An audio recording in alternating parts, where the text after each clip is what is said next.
hogaaminaya gudoomiyaha aqalka sare ee Soomaaliya Mudane Cabdi Xaashi Cabdilaahi ayaa maanta soo gaaray magaalada Dhuusamareeb ee caasimadda dowlad goboleedka Galmudug waxaana garoonka Ugaas Nuur magaalada Dhuusamareeb ku soo dhaweeyay gudoomiyaha baarlamaanka dowlad goboleedka Galmudug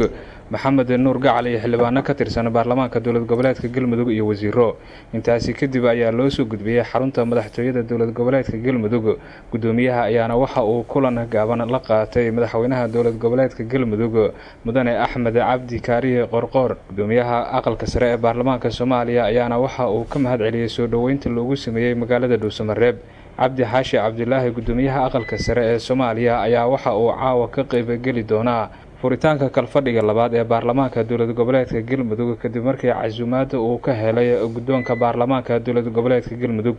magaalada Dhuusamareeb ee caasimadda dowlad goboleedka Galmudug ayaana laga dareemayaa qabanqaabada furitaanka kalfadhiga labaad ee baarlamaanka dowlad goboleedka Galmudug iyadoona xildhibaanada baarlamaanka dowlad goboleedka Galmudug ay soo xaadireen si ay munaasabadaasi uga qayb galaan una isna ka qayb gali doona madaxweynaha dowlad goboleedka Galmudug Mudane Axmed Cabdi Kaariye Maxamed Cabdi Maxamed SNT